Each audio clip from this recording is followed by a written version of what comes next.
for bad purposes, AI can be used for good purposes. AI দিয়ে আমরা ভালো কাজ করতে পারি, ইউনিফায়ারে কাজ করতে পারি, AI দিয়ে আমরা পরবর্তী প্রজন্মকে অনেকখানি এগিয়ে নিয়ে যেতে পারি, আবার AI দিয়ে আমরা মানুষের মধ্যে বিভাজনও তৈরি করতে পারি।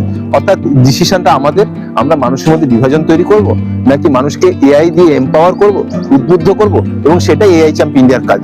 আজকে দেখুন AI নিয়ে প্রচুর স্টার্টআপ আছে, আমি বলছি না যে আমরা প্রথম, কিন্তু আমরা এটুকু বলতে পারি আমরা যেভাবে ভাবছি, আজকে একটা এডুটেক পিকনিক বাংলায় কোথাও হয়েছে? বাংলায় পিকনিক মানে গান, আড্ডা, নাচ, আবার এডুকেশন মানে সেই বোরিং কথাবার্তা। আমরা বলছি না, সবাই এক আমব্রেলার তলায় এসো, সমস্ত ইউনিভার্সিটি, সমস্ত সিইও, সমস্ত startup, entrepreneurship, students, lecturer, professor সব এক ছাতার তলায় আজকে দাঁড়িয়ে প্রথম বাংলার বুকে যে এডুটেক পিকনিকটা হলো, এটা কিন্তু একটা সন্ধিক্ষণ। স্যার এই নিউজ লেটারটায় মূলত কি আছে? এই নিউজ লেটারটা আমরা তিনটে জিনিস রেখেছি। একটা হচ্ছে রিসার্চ পেপার। আজকে একটা মুর্শিদাবাদের গ্রামের একটা